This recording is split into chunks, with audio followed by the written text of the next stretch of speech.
নমস্কার। এই মুহূর্তে রাত প্রায় 12:30 বাজে। স্বাভাবিকভাবে এই সময়টা মানুষের শুয়ে পড়ার সময়, কিন্তু কি করব, এমন একটা চিন্তা মাথার মধ্যে ঘুরছে, ভাবনা মাথার মধ্যে ঘুরছে, যা এই মুহূর্তে আমার নিদ্রা হরণ করেছে বলা যায়। 26,000 শিক্ষক অশিক্ষকের চাকরি বাতিল। যদিও এর মধ্যে আমার কোনো ঘনিষ্ঠ কোনো ব্যক্তি বা কেউ নেই, বা পরিবারের কেউ নেই এই 26,000-এর মধ্যে, তবুও এটা ভেবে যন্ত্রণা পাচ্ছি, বেদনা হচ্ছে, যেটা কিছুতেই মন থেকে সরাতে পারছি না। সেটা হচ্ছে, যদি আমার ছেলে, আমার সন্তান বা আমার বাড়ির আরো ঘনিষ্ঠ কোনো আত্মীয় পরিজনের ক্ষেত্রে এরকম কোনো ঘটনা ঘটতো, সেক্ষেত্রে আমার কি প্রতিক্রিয়া হতো। বিশেষ করে আমার সন্তানের যারা, যে সমস্ত শিক্ষক অশিক্ষক কর্মচারীদের, যাদের শহীদ মিনারে অসহায়ভাবে দেখতে পাচ্ছি, যে কি যন্ত্রণা একজন পিতা হিসেবে অনুভব করছি, সেটা বলে বোঝানো যায় না। আসলে মানুষ তো আমরা তো রাজনৈতিক নেতাদের মতো, কি বলবো, গন্ডারের চামড়া নিয়ে পৃথিবীতে জন্মায়নি। যে রাজনৈতিক নেতাদের বদমাইশির কারণে আজকে এতগুলো বাচ্চা ছেলে, তারা আগামী দিনে আমাদের দেশের ভবিষ্যৎ, আমাদের রাজ্যের ভবিষ্যৎ, যাদের হাত দিয়ে আরো কত তরুণ তুর্কি এই সমাজে উঠে আসবে আগামী দিনে, সেই তাদের আজকে শহীদ মিনারে খোলা আকাশের নিচে বিনিদ্র রাত কাটাতে হচ্ছে, এক চরম অনিশ্চয়তার মধ্যে দিয়ে। বিশ্বাস করুন, ভীষণ কষ্ট পাচ্ছি। আর সেই কারণেই চোখে ঘুম আসছে না কিছুতে। আমি হার্টের পেশেন্ট, রেগুলার আমাকে অ্যালজোলাম খেয়ে ঘুমোতে হয়, কিন্তু একটা অ্যালজোলামেও ঘুম আসছে না। তাই তাগিদ অনুভব করলাম কিছু কথা বলার। আজকে 6 তারিখ, আগামীকাল 7 তারিখ। মাননীয় মুখ্যমন্ত্রীর, তিনি নেতাজি ইন্ডোর স্টেডিয়ামে একটা জমায়েত ডেকেছেন। এই সমস্ত বঞ্চিত, এই সমস্ত বিতাড়িত, বাতিল, এক প্রকার বাতিল শিক্ষক অশিক্ষক কর্মচারীদের সাথে তিনি মিট করবেন। জানি না তিনি কোন ভাষায়, কিভাবে, কোন পদ্ধতিতে এই চরম সংকট থেকে এই মানুষগুলোকে উদ্ধার করবেন। কোনো অঙ্কেই চটজলদি কিছু করা সম্ভব, এরকম কোনো রাস্তা আছে বলে অন্তত আমি মনে করি না, আমার জানা নেই। দীর্ঘদিন রাজনীতি করেছি, 18-20 বছর পলিটিক্সের মধ্যে থেকেছি, বহু নেতা কাছে আসার সুযোগ পেয়েছি, কিন্তু বিশ্বাস করুন, যেদিন তৃণমূল পার্টিটা ক্ষমতায় এসছে 2011 মে মাসে, সেই দিনের পর থেকে খুব সঙ্গত কারণেই পার্টির সাথে আর কোনো সম্পর্ক রাখিনি। কেন রাখিনি? তার কারণ একটাই ছিল, সেদিনকে কোথাও আমার বিবেক যেন বলেছিল যে সিপিএমকে তাড়ানো তোমাদের কাজ, তাড়িয়েছ, এবার নিজের রাজনীতি থেকে সরে যাও। কারণ যারাই আসছে, তারাই, কথায় আছে, পয়সা রিপিট ওপিট, এরা কেউ ভালো নয়, এরা কেউ মানুষের জন্য ভাবে না, সব নিজ স্বার্থ সিদ্ধির জন্য রাজনীতি করে এবং সেখান থেকে নিজের কেরিয়ার গোছাবার জন্য নিজের স্বার্থে যা যা করা দরকার সব কিছু করে। আজকে এই যে 26,000 শিক্ষক অশিক্ষক কর্মচারী তারা চরম বিপদগ্রস্ত হলো, তার দায় কার? নিশ্চিতভাবে সরকারের, যে সরকারের আমলে এত বড় দুর্নীতির ঘটনা ঘটেছে। নিশ্চিতভাবেই এর দায় খানিকটা রাজ্যের মুখ্যমন্ত্রীর ওপর বর্তায়, তার কারণ তিনি তো রাজ্যের প্রধান প্রশাসক, তার নজর থাকবে না কেন? এই যে এসএসসি দুর্নীতি, শিক্ষক নিয়োগের যে দুর্নীতি, এই ঘটনা 2016 সালের, এবং সেই 2016 সালে যখন শুভেন্দু অধিকারী তৃণমূল কংগ্রেসের একজন মন্ত্রী এবং দুর্দণ্ড প্রতাপশালী নেতা, তিনি প্রায় 6-7টা জেলা তিনি অবজারভেশনে ছিলেন, সেই সময় কিন্তু আমাদের কাছে বেশ কিছু খবর এসছিল মানে সেই খবরের ভিত্তিতে আমরা বিশেষ করে মুর্শিদাবাদ জেলা এবং বীরভূম জেলার কয়েকজনের সাথে কথা বলেছিলাম। তাদেরকে জিজ্ঞাসা করেছিলাম যে আপনারা স্কুল শিক্ষক হওয়ার জন্য, চাকরি পাওয়ার জন্য টাকা দিয়েছেন? তারা পরিষ্কার সেদিনকে স্বীকার করেছিল, হ্যাঁ আমরা টাকা দিয়েছি। কিরম টাকা দিয়েছেন? কেউ বলেছিল 3.5 লাখ, কেউ 4.5 লাখ, একটা পরিবার তো 35 লাখ টাকা পর্যন্ত দিয়েছে। তার পরিবারে 3 জনকে স্কুল শিক্ষকের চাকরি পাইয়ে দেওয়া হলো। এবং অদ্ভুতভাবে সেই সময় কিন্তু যারা এই মার্কেট থেকে টাকা তুলতো তাদেরকে কিন্তু এই শুভেন্দু অধিকারী এবং মুকুল রায়, এই দুজনের সাথে বিভিন্ন সময় দেখা গেছে। স্বাভাবিকভাবেই গ্রামের সহজ সরল মানুষ, বিশেষ করে সংখ্যালঘু সম্প্রদায়ের মানুষ, একটা সরকারি চাকরি পাওয়ার লোভে তারা যখন দেখছে যে ব্যক্তি তার থেকে টাকা চাইছে সেই ব্যক্তি শুভেন্দু অধিকারীর পাশে ঘুরছে, মুকুল রায়ের সাথে ঘুরছে, ন্যাচারালি তাদের আর মনে অন্য কোনো প্রশ্ন সংশয় আসেনি, তারা টাকা দিয়েছে। এরকম কিছু ব্যক্তি যারা টাকা নিয়েছেন তাদের সাথেও কথা বলার চেষ্টা করেছিলাম। তাদের বক্তব্য, তাদের মধ্যে একজনের নাম আমার এখনো মনে আছে, মিহির ঘোষ, বহরমপুরে থাকে। ওই সময় প্রচুর টাকা তুলেছিলেন তিনি মার্কেট থেকে।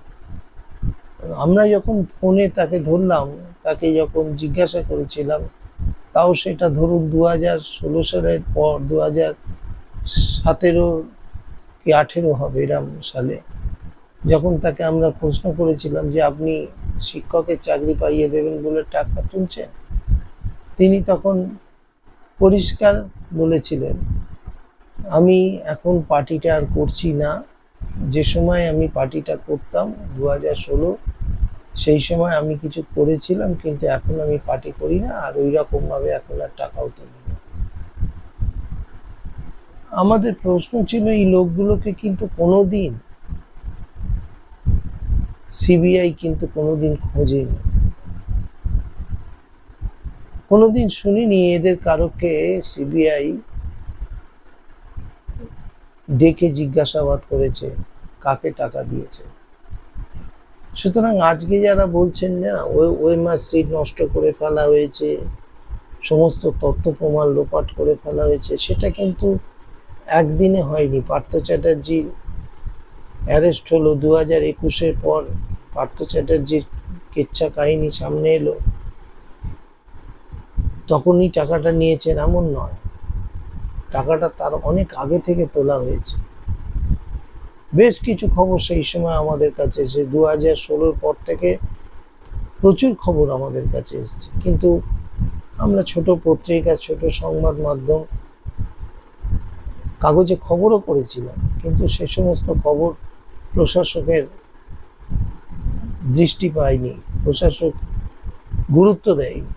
প্রশাসনে সেই সময় যদি আমাদের খবরটাকে গুরুত্ব দিত, তাহলে হয়তো কিছু একটা হতো। আর সবচেয়ে বড় কথা, দেখুন,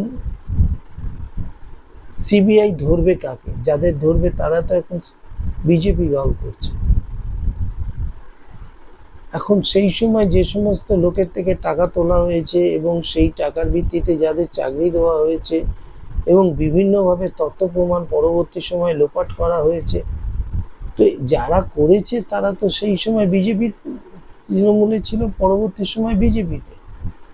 ধরতে গেলে তাদের তো অ্যারেস্ট করতে হবে, কিন্তু সিবিআইয়ের পক্ষে তো সেটা করা সম্ভব নেই। আর সেটা সম্ভব নয়, যেটা মমতা ব্যানার্জি সেদিনকে প্রেস কনফারেন্সে বলেছে, যে 2016 থেকে এই ঘটনা ঘটেছে, কারা কারা এর সাথে যুক্ত তিনি দেরিতে হলেও তার বোধোদয় হয়েছে। তিনি এখন বলছেন যে আমরা এটা দেখছি। আর কবে দেখবেন? এতদিন দেখেননি কেন? সমস্যা হচ্ছে এখানেই, যে যাদের ধরলে এই পুরো নাটকের আসল সত্যটা বেরিয়ে আসতো, পুরো দুর্নীতির আসল সত্যটা বেরিয়ে আসতে পারত, তাদেরকে ধরার মতো ক্ষমতা সিবিআই নেই। চোরের মায়ের বড় গলার মতো এরা বলছে যে আমরা 26-এ ক্ষমতা এলে সবার চাকরি ফিরিয়ে দেব। ভাবা যায় কত বড় প্রতারণা মানুষের সাথে চলছে, কত বড় তঞ্চকতা মানুষের সাথে চলছে। 2016 সালের প্যানেল আজকে বাতিল হচ্ছে। 2016 সালের সেই সময় থেকে টাকা তোলা শুরু হয়েছিল। সেই সময় কারা জেলায় জেলায় ঘুরত, কাদের হাত ধরে মমতা ব্যানার্জি গোটা পশ্চিমবাংলা দেখতেন? আজকে তারা বিজেপিতে গিয়ে ওয়াশিং মেশিনে ধোয়া তুলসী পাতা হয়ে গেছে। সিবিআই তাদের ছুতে পারছে না, আর তাদের ছুতে না পারার কারণেই সিবিআই কোনো নির্ভরযোগ্য তথ্য প্রমাণও দিতে পারছে না, যার বলি হয়ে গেছে এই 26,000 শিক্ষক, যারা যোগ্য শিক্ষক, যারা পড়াশোনা করে রীতিমতো পরীক্ষা দিয়ে পাশ করেছে।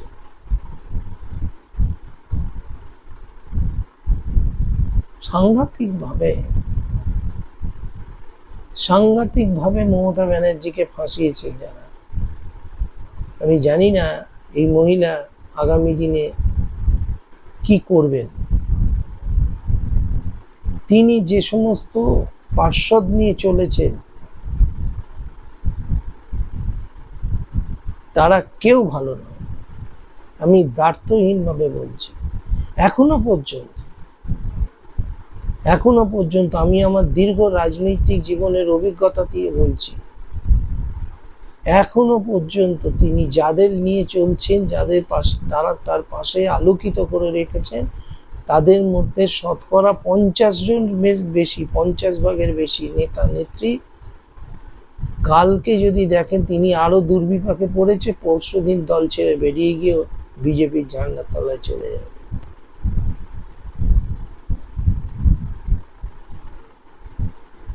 খুব চিন্তার বিষয়। এই যে 26,000 শিক্ষক অশিক্ষক কর্মচারীকে বাতিল করে দেওয়া হলো, এটা কোনো সাধারণ ভাবে নিলে চলবে না। এমন নয় যে মমতা ব্যানার্জিকে গাড্ডায় ফেলার জন্য শুধু এটা করা হয়েছে, একদমই না। এটা করা হয়েছে গোটা বাঙালি বিরুদ্ধে এক সুনিপুণ চক্রান্তের মধ্যে দিয়ে। কেন? বাঙালির মেধা, বাঙালির উৎকর্ষতা, বাঙালির মধ্যে যে সৃষ্টিশীল চেতনা, ভাবনা, তাকে যদি ভেঙে গুঁড়িয়ে দিতে হয়, তাহলে সবচেয়ে বড় যে জিনিসটা, শিক্ষার ওপর আঘাত আনতে হবে। আর এত বড় একটা সুযোগ হাতছাড়া করা যাবে না। আজকে যে এত শিক্ষককে বাতিল করে দেওয়া হয়েছিল, তার ফলে কি হবে? সবচেয়ে বেশি ক্ষতিগ্রস্ত হবে সরকারি স্কুলগুলো। সরকারি স্কুলগুলো, আমার নিজের একটা অভিজ্ঞতা এখানে ছোট করে শেয়ার করি। আমি যে এলাকায় থাকি, উল্টোডাঙ্গা এলাকায়, এখানে একটি United school, Ultadanga United school, একটা উচ্চ মাধ্যমিক স্কুল আছে। একবার তার সেই স্কুলের ছাদে বিএসএনএল এর টাওয়ার বসানো নিয়ে আমি প্রশ্ন তুলেছিলাম যে বিএসএনএল এর টাওয়ার যে স্কুলের ছাদে বসে, সেখানকার ছাত্রছাত্রীদের শারীরিক ক্ষতি হচ্ছে, এবং এই বিষয়টা বেশ কিছু দূর যায় এবং একটি সর্বাধিক বিকৃত দৈনিকে বিষয়টা সামনে আসে। সেই সময় সিপিএম এর জামানায় সেই সময় উচ্চশিক্ষামন্ত্রী সত্যসাধন চক্রবর্তী, তিনি বিষয়টি সম্পর্কে মন্তব্য করতে গিয়ে বলেছিলেন যে হ্যাঁ, আমরা খবর পেয়েছি, আমরা ইনভেস্টিগেশন করে দেখি, টাওয়ারটা খুলে দেওয়ার চেষ্টা করব, প্রতিশ্রুতি দিয়েছিল। কিন্তু পরবর্তী সময়ে ওই স্কুলের হেডমাস্টার এবং তার বেশ কিছু শিক্ষক, তারা একটা কথাই শুধু বলেছিলেন যে দেখুন, এই টাওয়ারটা আমরা লাগিয়েছি এমনি এমনি না, এর পেছনে একটা কারণ আছে। কারণটা হলো, এই টাওয়ার থেকে আমরা একটা টাকা পাই, ভাড়া পাই, আর সেই ভাড়ায় আমরা কিছু শিক্ষিত ছেলে মেয়েদেরকে এই স্কুলে নিয়োগ করি। আমাদের স্কুলে যা স্টুডেন্ট, সেই তুলনায় শিক্ষকের সংখ্যা অত্যন্ত কম। আমরা এই টাকায় দিয়ে সেই সমস্ত ছেলে মেয়েদের দিয়ে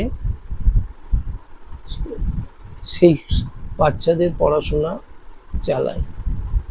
এটা আমাদের একটা অসহায় উদ্যোগ বলতে পারে। এবার আপনারা যদি এটা নিয়ে খুব কোর্ট কাছারি বাড়াবাড়ি করেন, তাহলে আমাদের এই রোজগারটা বন্ধ হয়ে যাবে, আর স্কুলের বাচ্চারা পড়াশোনার সুযোগ থেকে বঞ্চিত হবে, হয়তো স্কুলটা উঠেও যেতে পারে।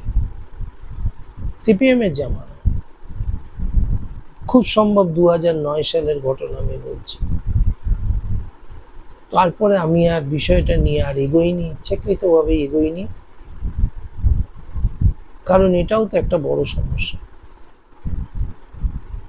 আজকে সেই স্কুলে দেখুন, সেই স্কুলে ছাত্র সংখ্যা বেড়েছে, টিচারের সংখ্যা বেড়েছে, স্কুলটা আরো সুন্দর করে রিমডেলিং হয়েছে, এবং বিভিন্ন সরকারি স্কুলে, আমি যে স্কুলে পড়তাম, উত্তর কলকাতার পার্ক ইনস্টিটিউশন যে স্কুলে, আজকে সেই স্কুলের চিত্র দেখুন গিয়ে, ঝকঝক করছে। একসময় আমরাও স্কুলে পড়েছি, না বাথরুম ভালো থাকতো, না স্কুলের লাইব্রেরি কিছু ছিল, সবসময় স্কুলের মধ্যে পলিটিক্স ছিল। একসময় তো স্কুলের হেডমাস্টারের হাতে কাঁটা কম্পাস ঢুকিয়ে দিয়েছিল ছাত্ররা। সেই জায়গা থেকে আজকের পার্ক ইনস্টিটিউশন, দেশবন্ধু পার্কের ঠিক পাশেই, সেই স্কুলটা গিয়ে দেখুন, সেখানকার স্কুলের চালচিত্রটা কিরকম। শহরে নয়, শুধু গ্রাম বাংলায় বিভিন্ন জায়গায় গিয়ে দেখবেন, এই সরকারের আমলে সরকারি স্কুলগুলো ঝাঁ চকচকে হয়েছে, টেবিল চেয়ার সব কিছু থেকে ঝাঁ চকচকে হয়েছে। স্বাভাবিকভাবেই কন্যাশ্রীর কারণে এবং সবুজ সাথীর কারণে সাইকেলের পাওয়ার পর স্কুলে ছাত্রছাত্রীর সংখ্যা বেড়েছে। এইটা বেসরকারি স্কুল উদ্যোগপতিদের কাছে একটা বড় সড়ো চ্যালেঞ্জের, একটা প্রশ্নের জায়গা ছিল, অস্বস্তির জায়গা ছিল। তারা তো এখানে শিক্ষা দিতে আসে না, তারা ব্যবসা করতে হয়, শিক্ষার ব্যবসা। আজকে যেই এত শিক্ষককে তাদেরকে বঞ্চিত করা হয়েছে, তাদের চাকরি কেড়ে নেওয়া হয়েছে, তার মূল কারণই হচ্ছে যে পশ্চিমবাংলার সরকারি শিক্ষা ব্যবস্থাটা ভেঙে ধসে পড়বে। আর সেই ফাঁকে সরকারি স্কুলের যে সমস্ত ছাত্রছাত্রী বাবা মায়েদের একটু টাকা পয়সা আছে, ব্যবসাপত্র আছে, একটু টাকা পয়সা আছে, তারা বাধ্য হবে বেসরকারি স্কুলে গিয়ে তাদের ছেলে মেয়েদের ভর্তি করতে। এটা একটা গভীর চক্রান্ত, এবং এই চক্রান্তটা দিল্লি থেকে হিন্দিভাষীদের চক্রান্ত। এরা আজকে বলে না, এরা স্বাধীনতার আগে থেকে বাঙালির ওপর এই চক্রান্ত চালাচ্ছে। এদের চক্রান্তের বলি হয়ে বাংলা আজকে দুভাগ হয়ে গেছে। আজকে বাঙালিদের মধ্যে বিভাজন রেখা তৈরি করার আপ্রাণ চেষ্টা করছে। এটা শুধু মমতা ব্যানার্জিকে গাড্ডা ফেলার জন্য নয়, বাংলার সংস্কৃতি, বাংলার কৃষ্টি সব কিছুকে ভেঙে ধ্বংস করে এখানে হিন্দিত্ববাদ চালু করার চেষ্টা চলছে। প্রতিটি স্কুলে হিন্দিকে ফার্স্ট ল্যাঙ্গুয়েজ করে দেওয়ার চক্রান্ত চলছে। আমরা মাতৃভাষা আগামী দিনে ভুলে যাব। আপনি যে কোনো দেখুন, প্রাইভেট স্কুলে, সিবিএসসি, আইসিএসসি, যে কোনো বোর্ডের স্কুলে যান, সেখানে গিয়ে দেখবেন হিন্দিতে নয় ইংলিশে কথা হচ্ছে। কটা বাংলা কথা বলে? আমার ছেলে আইসিআইসি বোর্ডের থেকে পাস করেছে, বাংলা বলতে পারে, কিন্তু বাংলা অত পরিষ্কার লিখতে পারে না। কেন? কেন এটা হবে? আজকে সমস্ত জায়গায় হিন্দি না ইংলিশ, বাংলাকে ভুলিয়ে দেওয়ার চেষ্টা করছে। আর তারও কারণেই এটা যারা ভাবছেন যে মুখ্যমন্ত্রী এটা দুর্নীতির জন্য হয়েছে, তা নয়। এর থেকে অনেক বড় দুর্নীতি ভারতবর্ষের বিভিন্ন ক্ষেত্রে হচ্ছে, প্রতিদিন প্রতিনিয়ত হচ্ছে। টেট কেলেঙ্কারি, এই নেট কেলেঙ্কারিতে কি কম ক্ষতি হয়েছে? সেখানে তো টাকা দিয়ে ডাক্তার হয়েছে। ভাবুন, যে ডাক্তারের উপর আপনার প্রাণ নির্ভর করছে, সেখানে পয়সা দিয়ে ডাক্তার হচ্ছে, পয়সা দিয়ে আইএস আইপিএস হচ্ছে। কই, তাদের তো প্যানেল ক্যান্সেল করা হয়নি। সর্বভারতীয় শিক্ষা, তাদের তো প্যানেল ক্যান্সেল করা হয়নি। তাহলে কেন এইটা হলো? শুধু পশ্চিমবাংলার বলে, শুধু বাঙালি বলে? আগামী দিনে আরো প্রচুর আঘাত বাঙালির ওপর নেমে আসে। দুঃখ লাগে এটা ভেবে, কষ্ট হচ্ছে আরো এই কারণে, আজকে 26,000 শিক্ষক যখন চাকরি হারিয়ে তারা যন্ত্রণায় ছটফট করছে, শহীদ মিনারে রাত কাটাচ্ছে বসে, অধীর আগ্রহে অপেক্ষা করছে কালকে 7 তারিখ নেতাজি ইন্ডোর স্টেডিয়ামে রাজ্যের মুখ্যমন্ত্রী তাদের কি বার্তা দেন। তারা বলছেন যদি আমাদের সব বাঁচানোর মতো কোনো স্টেপ না নেওয়া হয়, তাহলে আমরা কাল থেকে কি করব নিজেরাই জানি না। হয় আত্মহত্যা করব, না হলে এমন কিছু করব যাতে সমস্ত লোক সবকিছু স্তব্ধ হয়ে যাবে। আর ঠিক সেই সময়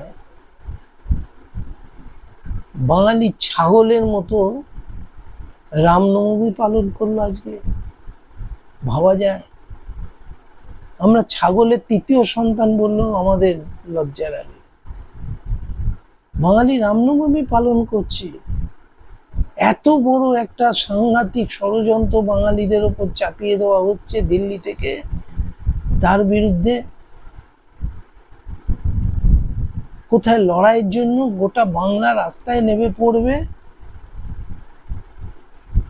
আমরা বুঝতে চাই না কে দোষী কে নির্দোষী, কার জন্য এই মহাপাপ ঘটেছে। আমরা একটাই জিনিস চাই, এই মানুষগুলোকে তাদের স্বমহিমায় তাদের চাকরিতে বহাল করতে হবে। কিভাবে করবেন, কার দ্বারা হবে, কিভাবে হবে, সেটা আপনারা বুঝে নিন, এই রাজনৈতিক নেতারা বুঝে নিন। ঘা আপনারা তৈরি করেছে, সুতরাং এই ঘা আপনাদেরই পরিষ্কার করতে হবে। এবং যতক্ষণ না সেটা হচ্ছে, গোটা পশ্চিমবাংলা, গোটা রাজ্য, গোটা দেশ অচল করে দিতে হবে। হ্যাঁ, দরকার পড়লে প্রয়োজনে কিছু সহিংসতার পথ নিতে হবে। এই বয়সে যদি আমাদের মতো মানুষদেরও প্রয়োজন পড়ে, বলবেন। এই যন্ত্রণা নিয়ে বেঁচে থাকার থেকে কিছু একটা করে চলে যাওয়া অনেক ভালো।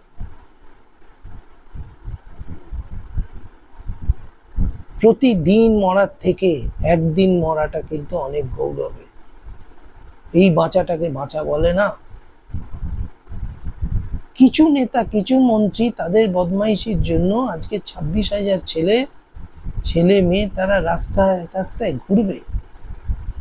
তাদের মেধা থাকা সত্ত্বেও, উৎকর্ষতা থাকা সত্ত্বেও, তাদের সমস্ত যোগ্যতা থাকা সত্ত্বেও তারা বঞ্চিত হয়ে ঘুরবে। একজন জাজ ঠিক করে দেবেন কে খাবে আর কে খাবে না। চালাকি হচ্ছে বিচারের নামে। অনেকে অনেক রকম ব্যাখ্যা করছেন। আমি এই দুদিনে বেশ কিছু আইনজীবীর সাথেও কথা বলেছি। বিরক্তিকর তাদের এক্সপ্লেনেশন, বিরক্তিকর। যে যার নিজের মতো করে বিভিন্ন ধারা বিভিন্ন রকম ভাবে ব্যাখ্যা করছে। সত্যি কথা বলছি, বিরক্তি লাগছে। প্রশ্ন একটাই, এদের চাকরি থাকবে কি থাকবে না? প্রশ্ন একটাই, এরা কিভাবে আবার পুনর্নিয়োগ হয়ে কিভাবে মাথা উঁচু করে আবার স্কুলে চাকরি করতে যেতে পারবে? এই প্রশ্নের মীমাংসা না হওয়া পর্যন্ত আমি একজন সাধারণ নাগরিক হিসেবেই বার্তা দেব, কলকাতার রাস্তা কেউ ছাড়বেন না। কলকাতার রাস্তা ছাড়বেন না। আর এয়ারপোর্ট থেকে কোনো দিল্লিগামী প্লেন উড়বে না। কলকাতাগামী কোনো দিল্লির প্লেন এলে সেটা কলকাতার মাটিতে ল্যান্ড করতে দেবেন না। কোনো কেন্দ্রীয় নেতাকে কলকাতায় ঢুকতে দেবেন না। 26,000 সংখ্যাটা কিছু কম নয়। একজনও কেন্দ্রীয় নেতা যেন কলকাতার মাটিতে পা না দিতে পারে, আর একজনও এখানকার সাংসদ যেন আপনাদের টপকে বাইরে যেতে না পারে। ঘরবন্দি করে দিন, প্ল্যান করুন, লড়াইয়ের ময়দান প্রস্তুত করুন। শুধু আপনারা একা না, আমাদের মতো বৃদ্ধরাও আপনাদের পাশে আছে। রোজ মরার থেকে একদিন মরা ভালো। লড়াই জারি থাকবে যতদিন না বাংলা দ্বিতীয় স্বাধীনতা লাভ করছে। পরাধীন করে রেখেছে বাংলাকে। দিল্লি হিন্দি সাম্রাজ্যবাদের দাস আমরা। আমাদের লজ্জা হওয়া উচিত। আজকে যখন একটা বাঙালি, বিশাল অঙ্কের বাঙালি, তারা যন্ত্রণায় ছটফট করছে, তখন আর একটা বিশাল অঙ্কের বাঙালি তারা রামনবমীর উৎসব পালন করছে। কে রাম?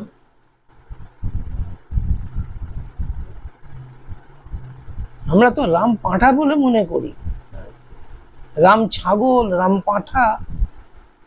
আমাদের শিক্ষকরা রেগে গেলে বলতেন, পড়াশোনা না পারলে, তুই একটা রাম ছাগল, তুই একটা রাম পাঁঠা। আজকে কি আমরা সবাই তাই হয়ে গেছি? সত্যি তাই হয়েছি? রাম ছাগল, রাম পাঁঠা?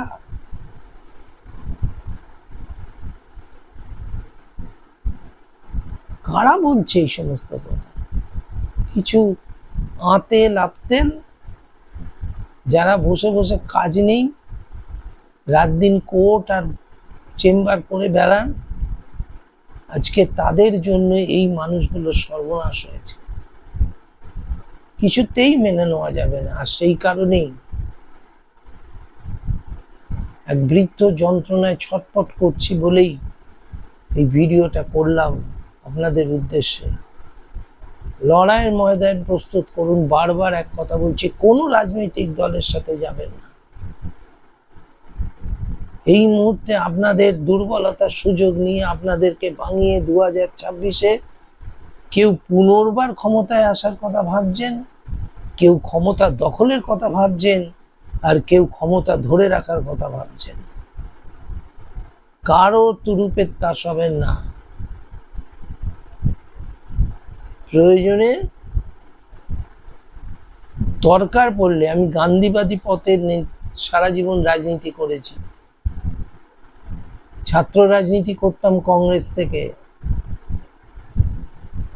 নিজেদের বসন্তগুলো দিয়েছি পলিটিক্স করতে গিয়ে।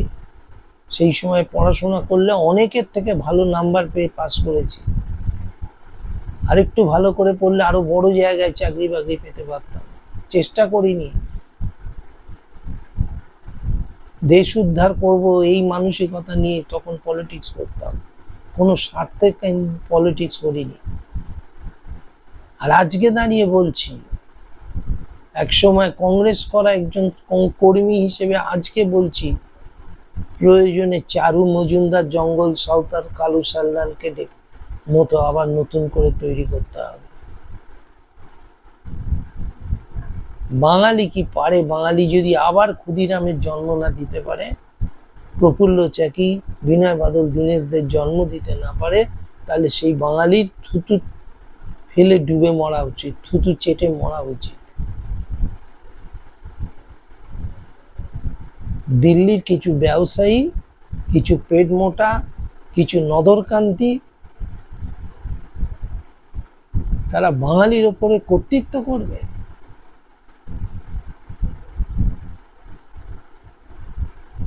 ভাবতে হবে আজকে, এগুলোই আজকে ভাববার। না ভাবলে আগামী দিনে আর ভাববার সুযোগ পাবেন না। মনে রাখবেন, এই লড়াইটা কিন্তু শুধু ওই 26,000 জন্য নয়, আপনার ঘরেও বেড়ে উঠছে একটু। আমার ঘরেও একটা সন্তান আছে, কাল যে তার উপরে বিপর্যয় নেমে আসবে না তার কি মানে আছে? এখন তো একটা প্রবণতা তৈরি করে দেওয়ার চেষ্টা চলছে, বাঙালি মানেই বাংলাদেশি, বাঙালি মানেই বাংলাদেশি। একটা প্রবণতা, একটা রব তুলে দেওয়ার চেষ্টা হচ্ছে। কারা বাংলাদেশি আর কারা এদেশি, এর প্রমাণ রাস্তার হবে, মাঠে ময়দানে হবে। সেই রকম রাস্তা তৈরি করুন। সমস্ত রাজনৈতিক ঝান্ডা ফেলে একটা মঞ্চে আসুন আর পরিকল্পনা করুন কিভাবে আগামী দিনে এই জানোয়ারগুলোকে পায়ের তলায় পিষে মারা যায়। রাস্তায় দেখবেন তারা করবেন, হুটার লাগিয়ে ছুটবে যখন, মেরে গাড়ির কাঁচ ভেঙে দিন।